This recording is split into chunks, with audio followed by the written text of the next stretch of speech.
Thank you, gentlemen, for taking the time to talk to Smoky Bar News this afternoon. This, of course, is pertaining to what's happening with the election process in Robertson County. In May, we're going to be doing something at this level we've never done before. We've done it at the presidential level, but we've not done it at the mayor and other levels. And it is the Democratic-Republican piece to the puzzle. And then in August, we're going to do the process we're all very used to. And so you're going to help us break down and understand what exactly is happening in May and why, as a voter, do I need to be concerned about it? Howard? Well, we're quite simply, Jim, we're having a primary for the first time in Robertson County history, and where people will be going to the polls in May to select nominees from the parties for the county's positions. Now, it's very much of what I'd say a one-sided primary, because the Republican Party asked for the primary, and it was approved by the state.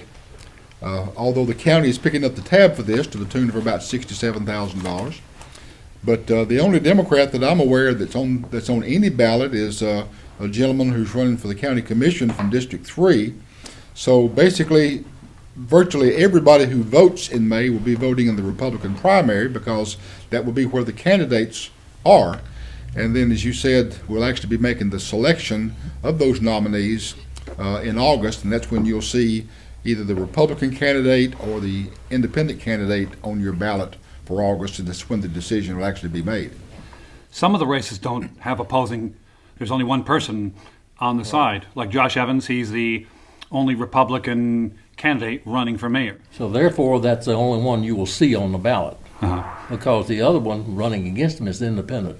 And this is just for parties. Primaries are for parties, and independent are not a party. So that's why you'll only see Josh Evans on the Republican. And the same thing's true for in the sheriff's race. Sheriff Van Dyke is running as a Republican, and he's the only person running for sheriff, so he'll be nominated and elected. Mm-hmm. So let's talk about the other races then, and why, as a citizen, I might want to consider voting in this May election. If you want to vote in the May, and I think as people understand this, they'll probably decide they don't want to vote.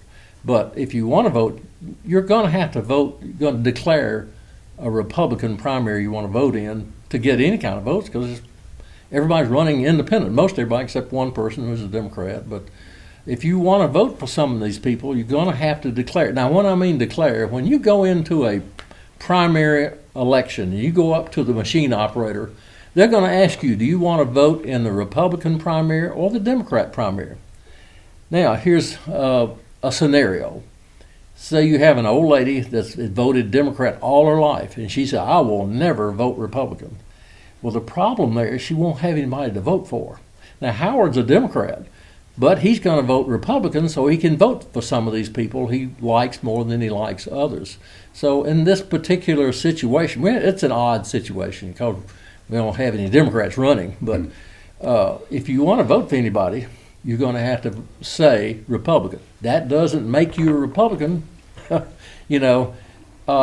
just, if you want to vote for anybody this time, you're going to have to say, I want to vote in a Republican primary. So the only thing we're doing in May is picking which Republican or Democratic candidates will make it to the August. Exactly. Right. So we could theoretically, if we wanted to trust whoever else is going to go vote, we could theoretically skip May altogether and still be okay to vote who we want for in August. Exactly. But there is a slight difference.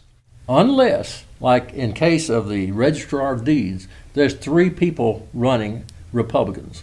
So we're going to have to get one of those picked out, nominated, not elected, but nominated to be in the general election in August. So if that's important to you, then you may want to show up at the May to help That's select important. the candidate you want need to vote. to go to August. Yeah. Now, you're not voting Republican. You're not being a Republican. You're just voting in the Republican primary. And some people are not going to understand that. And, every primary, I used to be on election commission, and we had people get so upset during primaries, presidential primaries, because they were asked, do you want to vote Republican or Democrat? And they didn't like that. I don't want to tell you. That's right. Well, That's right. You have to tell them, or you're not going to get the vote. And probably, I don't know what they'll do up there, but probably if somebody is that adamant against voting in a Republican, they won't have anybody to vote for, so they'll give them a paper ballot and said vote away, and it won't count. That's probably what will happen. I don't know that will. Unless you live in District 3. Yeah. Yeah. Except District 3, you got a Democrat running, and it's just him by himself. If you want to vote Republican, Democrat, you'll just have him. That's all you got. But if you vote Republican, you got all the rest of them piled in there. So if I'm only going to be voting for the mayoral candidate, we have how many candidates we have for the mayor? We have Josh Evans, we have Billy Vogel. Yeah. Is it just That's the two? it. So just those two candidates. If that's all I'm interested in, I could theoretically skip the May, go right to the August, which I normally do. General election. And if I'm voting for Billy, it doesn't. I'm all set. I don't Yeah. have to do anything. Right. I can declare myself as a Republican or a Democrat. However, if I'm voting for Josh Evans, I need to declare myself. I need to declare that I want to vote on the Republican side. Yeah. Otherwise, he won't appear on my buttons to push. Yeah. Is that right? But even if he getting one vote or 1,000 votes, it doesn't matter. Yeah. Because He'll be the Republican nominee. He'll be the Republican. Well, I'm Nobody talking about else is August running now. the Republican. In August, you'll just see Evans and Vogel. Yeah. I see. So- So I don't have to declare anything in August. No. Okay, all No, right. you just walk in and vote. You don't Yeah. tell anybody anything. You just walk in and vote. So I can skip all this stuff in May and just go straight to August, Right. and still both candidates will appear. I don't have to say anything. I don't have to admit anything. I can just vote. The biggest trouble I've ever seen was when the machine operator, or I say machine is a little suitcase thing now. It used to be these big shoot machines we had. But when they ask him, do you want to vote on the Republican primary or the Democrat primary? And he would pull a knob out on the sides of the machines. And once that's done, you can't back Can't up. undo it, yeah. You get in there and say, oh, I didn't want to vote this. Well, it's too late. Yep. But that's going to get people upset because they do not understand what this is all about. This is about parties. Independence, not a party. So it's about the two parties. In Iowa, you've heard of the Iowa caucuses. The way they do it, instead of like this, they all get in one big room. Say all the Democrats get in one big room, and they fight it out, decide who is going to be their candidate to run. The Democrats get in one big room, and they decide who. Same thing we're doing here, but everybody gets to vote here instead of going to a room and just a few people decide. But the key thing is, unless I'm voting for a few select things like the judge, right? There's how many candidates are there for that one? Well, there's several different judicial races. I see. Yeah, a bunch of And them. how many of them have multiple possible candidates for May for a single position? District 1 is no. Yes, there is. Wait, Fry and Holt are Republicans, and you've got to pick one of those in the primary. That will run against. So if that's an important race, I need to go and do that Yeah. in May. Yeah. And they'll be running against. Well, that person will be elected because it's not a Democrat or an independent. Yeah, that's right. They'll It's be just as elected simple right as then. in August, we choose who we want. In May, we choose who we are going to choose, essentially. I think that's probably a pretty good way to put it. Yeah. You want to keep this thing simple. It's not. Nobody's doing anything to anybody. It's just this primary is brand new to us, and we're not going to understand it. Most people, I'd say, like Howard said earlier, the majority of people don't understand how this works. No, But you got to vast keep in majority. mind it's for parties, Republican and Democrat. Independents are not a party. So it's between those two parties that you're electing these people to run, to be nominated for their party, not to be elected, to be nominated. And I think one of my concerns is that this may very well hurt voter turnout because of just the It will. confusion. It will. And besides the $67,000 it's going to cost to do it, which is all county taxpayers' money, but it's created to me another barrier in terms of trying to get things done in a cooperative spirit. You know, you look at what Washington's like, and who looks at that and says, "Well, that's what we ought to do it in Robertson County." I don't know of anybody that feels that way. So once you have that D or R beside your name, you've already got another hurdle trying to get over in terms of cooperation. So I hope that's not the case, but historically, we've not been able to get people engaged in local elections as much as we would like to, and this is not going to help. Still, turn out and vote May and especially in August, because that's the one that counts. We'll probably have to go into explanation again in July, and explaining you're not you're not going to have to declare Republican or Democrat in the general election in August. We kind of have to explain that again, because after this one, there's going to be some hurt feelings. Yeah. Now, Howard, you've obviously spent a good deal of your life in public service.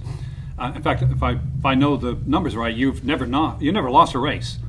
So not. you understand how the game is played. So, Unfortunate. what would be? Do you have just a short message to voters now that may be still a little confused by it? Do you have just a short personal message you'd like to say to them? Well, just that these elections are very, very important. And I think sometimes we lose track of the fact that probably the decisions that are made at the county and city level are the most important decisions that affect our daily lives. The work of the city mayors and the county mayor and the county commissioners, and especially people like the school board members, the decisions they make have an enormous impact on how we live our lives. We need to be more engaged, more involved, better informed, and I think that's a challenge, and I appreciate what Smoky Barn is doing to try to help educate people. We need to be involved because we have so much riding on this, so stay tuned and stay engaged. Would you like to cap off anything, Bill? I just want to emphasize, I know if you want to vote for anybody, you've got to vote for the Republican side of the party. Don't let that tear you up if you've been voting Democrat. You want to vote these magistrates, county commissioners are all going to be voting, all going to be listed as Republicans. So if you want to vote for those, you got to do that. Otherwise, you're going to feel left out if you tell them the wrong thing, tell them you want to vote Democrat and there's nobody there except one guy.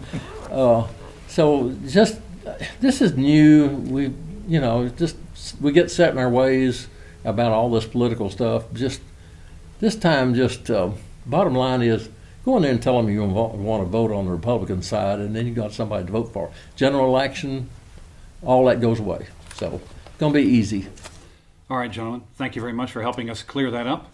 My pleasure, And, Jim. I hope it's clear. If you're viewing this video on our main website, if you scroll down, you can see all the different candidates that are running for the different offices. So again, gentlemen, thank you very much. Pleasure. Payne Chevrolet in Springfield. 9 decades, 3 generations, 1 tradition. I got what I asked for at Payne Chevrolet. That's the honest truth.